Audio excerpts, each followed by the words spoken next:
Hello students, welcome to online class. आज हम exercise first F करेंगे। Today I explain you how can be find a rational number between two rational number. आज हम सीखेंगे दो rational numbers के बीच में रेशनल नंबर कैसे फाइंड करते हैं। तो देखिए, रेशनल नंबर फाइंड करने के लिए हमारा एक फॉर्मूला होता है। To find one rational number between two rational number, जब हमें दो रेशनल नंबर के बीच में एक रेशनल नंबर फाइंड आउट करना होता है तो हमारा कौन सा फॉर्मूला लगता है? ये 1/2x + y। यहाँ x और y क्या है? x जो हमारे गिवन रेशनल नंबर्स हैं, जो दोनों रेशनल नंबर्स हमें दिए हुए हैं, उन्हें एक को x हम लेट करेंगे, दूसरे को y लेट करेंगे। देखिए question number first, find a rational number between 1/4 and 1/3। एक रेशनल नंबर आपको फाइंड आउट करना है 1/4 और 1/3 के बीच में। तो here 1/4 is x and 1/3 is y। x is equal to 1/4 and y is equal to 1/3। Then the value of x and y put in the formula 1/2x + y 1/2 bracket 1/4 + 1/3। अब 4 और 3 का हम एलसीएम लेंगे। आप लोग एलसीएम अच्छी तरीके से निकालना जानते हैं। 4 3 जा 12। 4 की टेबल 12 तक पढ़ेंगे, 3 टाइम्स आएगी तो 1 × 3। 3 की टेबल 12 तक पढ़ेंगे, 4 टाइम्स आएगी, देन 1 × 4। सो 1/2 ब्रैकेट 3 + 4/12। सो आंसर कम 7/24। तो ये क्या है? x और y, यानी इन दोनों नंबर के बीच का एक रेशनल नंबर। तो 1/4, 7/24 and 1/3। Clear student? Next question बिल्कुल इसी की तरीके से है, आप लोग करके देखिएगा। नेक्स्ट है आपका question number third, find a rational number between -1/3 and 1/2। यहाँ एक नंबर निगेटिव में है और एक पॉजिटिव में, इससे कोई फ़र्क नहीं पड़ता हमें, फिर वैसे ही हम लेट करेंगे। x is equals to -1/3 and y is equals to 1/2।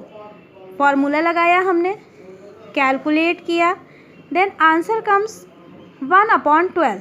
देखिए यहाँ माइनस का 2 प्लस का 3, 3 में से 2 गया, क्या बचा? 1, 1/6। तो मल्टीप्लाई किया, आंसर कम्स 1/12। नेक्स्ट है find two rational numbers between -3 and -2। तो यहाँ भी x को हम क्या मान लिया? -3, y को -2। Then put in formula 1/2 bracket -3 + -2। तो -3 -2, सो आंसर कम्स -5/2। यहाँ हमें देखिए इस क्वेश्चन में कितने रेशनल नंबर फाइंड आउट करने थे? 2। तो ये फॉर्मूला, क्योंकि 2 रेशनल नंबर्स फाइंड आउट करने हैं तो कितने टाइम लगेगा? 2 टाइम्स। पहले हमने लगाया इन दोनों के बीच में, इसे x माना, इसे y माना। फर्स्ट टाइम इसमें लगाया, इन दोनों के बीच का एक रेशनल नंबर फाइंड आउट हो गया हमारा -5/2। दिख रहा है आप लोगों को? अब दोबारा ये फॉर्मूला लगाएंगे। अब ये फॉर्मूला किन के बीच में लगाएंगे? या तो इन दोनों डिजिट्स के बीच में लगाएंगे, इसे x मानेंगे अब की बार और इसे y, या इन दोनों के बीच में। ऐसा क्यों? ज़रूरी नहीं है कि इसमें जो हमें बुक में आंसर दिया है वही आंसर करेक्ट है। दो रेशनल नंबर्स के बीच में इन्फिनिटिवली मैनी रेशनल नंबर्स जो है आ सकते हैं। सो इसके बहुत सारे आंसर्स हो सकते हैं और मेथड्स भी और हैं। तो देखिए अब कि मैंने इन दोनों को माना है, आप चाहें तो इन दोनों में निकाल सकते हैं। तो x को मैंने -3 और y को -5/2। उसी तरीके से 1/2 -3 + -5/2, then 1/2 bracket -3/1 -5/2। Then we take LCM, 2 आया, 1/2 bracket -3 × 2 -5 × 1/2। So answer comes 1/2 -6 -5/2। 1/2 multiply -11/2, then answer comes -11/4। देखिए यहाँ हमने निकाल लिया ये रेशनल नंबर -11/4। अब हमें ये पता है हमने किन दो नंबर के बीच में निकाला था? इन दो नंबर के बीच में, -3 और -5/2। तो ये कहाँ आएगा? इन दोनों के बीच में। तो आप कैसे लिखेंगे? -3 -11/4 -11/4 -5/2 एंड -2।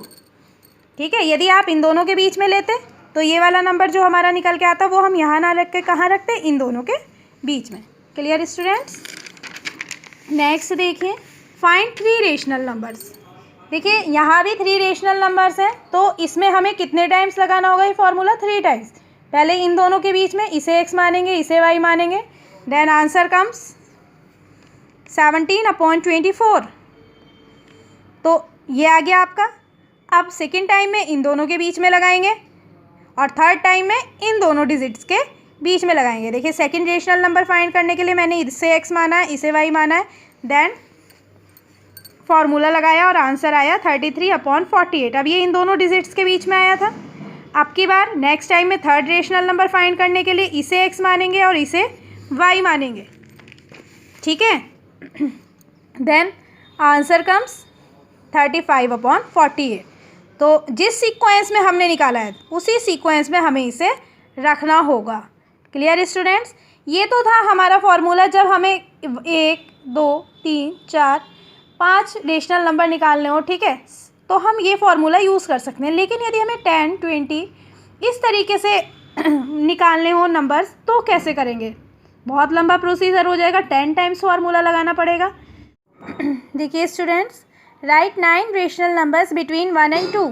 तो फर्स्टली हम इन्हें क्या करेंगे, रेशनल नंबर में कन्वर्ट करेंगे अपॉन में 1 लगा के, ठीक है। अब हमें यहाँ दिखाई दे रहा है दोनों के ही डेनोमिनेटर सेम है। यदि हमारे डेनोमिनेटर सेम ना हो तो उस कंडीशन में हमें क्या करना होता है, फर्स्टली डेनोमिनेटर सेम करने होते हैं। अब उसके बाद हम देखेंगे इन दोनों के बीच में कितना गैप है, 1 और 2, कोई गैप नहीं है, कोई डिजिट आ ही नहीं सकती 1 और 2 के बीच में। सो क्या करेंगे, यदि हमें 9 रेशनल नंबर फाइंड करने होते हैं तो 9 में +1 एक डिजिट ज़्यादा से हम इनको मल्टीप्लाई करेंगे, ठीक है। तो 1/1 की भी मल्टीप्लाई 10/10 से, देन आंसर कम्स 10/10, और 2/1 की भी मल्टीप्लाई 10 × 10 से, देन 20/10। अब देखिए इसके बीच में हमें दिख रहे हैं रेशनल नंबर आ गए 10। 10/10 के बाद क्या आएगा, 11/10, 12/10, 13/10, 14/10, 15/10 एंड इसी तरीके से so on. Then we find 9 rational numbers between 1 and 2। इसी तरीके से देखिए if we find 99 rational numbers, then हम किससे मल्टीप्लाई करते हैं, मैंने बताया था एक डिजिट ज़्यादा से, इट मीन्स 100 से मल्टीप्लाई करते। So we can find 99 rational numbers between 1 and 2। अब देखिए अब हमारा क्वेश्चन देखिए, find 10 rational numbers between -3/4 and 5/6। यहाँ हमें दिख रहा है डेनोमिनेटर हमारा सेम नहीं है, तो फर्स्टली हम एलसीएम निकाल के डेनोमिनेटर सेम करेंगे। तो इन दोनों का एलसीएम क्या आएगा हमारा 12। देन -3/4 का डेनोमिनेटर 12 बनाने के लिए 3 से मल्टीप्लाई, सो आंसर कम्स -9/12, और 5/6 को मल्टीप्लाई 2 से, देन 10/12। Clear students. अब यहाँ क्योंकि 10 रेशनल नंबर फाइंड आउट करने हैं तो मैंने आपको बताया था जब हमारा ये डेनोमिनेटर सेम हो जाए तो एक नंबर ज़्यादा से करते हैं। लेकिन यहाँ हमें दिखाई दे रहे हैं इनके बीच में हमारे बहुत सारे रेशनल नंबर्स ऑलरेडी आ रहे हैं, दिख रहे हैं। -9/12 एंड 10/12 के बीच में ज़रूरत ही नहीं है, हमारे बहुत सारे नंबर आ रहे हैं। कौन कौन से, -8/12, -7/12, -6/12, -5/12, -4/12, -3/12, -2/12 एंड सो ऑन। 10 से भी ज़्यादा नंबर्स आ रहे हैं। सो हमें यहाँ पे मल्टीप्लाई करने की ज़रूरत नहीं है। मल्टीप्लाई कहाँ करते हैं, जहाँ इन दोनों के बीच में कोई भी गैप ना हो। यदि यहाँ 9 और 10 होता, प्लस का 9 और प्लस का 10 होता, देन हमें यहाँ किससे मल्टीप्लाई करनी होती, 10 + 1 11 से मल्टीप्लाई करनी होती। लेकिन यहाँ -9 और 10 है, इसके बीच में ऑलरेडी बहुत सारे रेशनल नंबर्स आ रहे हैं, इसलिए यहाँ मल्टीप्लाई करने की आवश्यकता नहीं है। Clear students. नेक्स्ट देखिए, find 12 rational numbers between -1 and 2।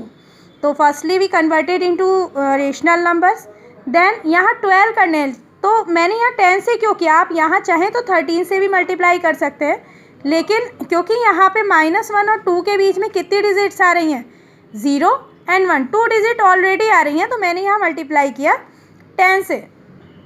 आप चाहो तो 13 से भी कर सकते हो, क्योंकि मैंने बताया कि 2 डिजिट्स के बीच में इन्फिनेटिवली मैनी रेशनल नंबर्स जो हैं आपके आ सकते हैं।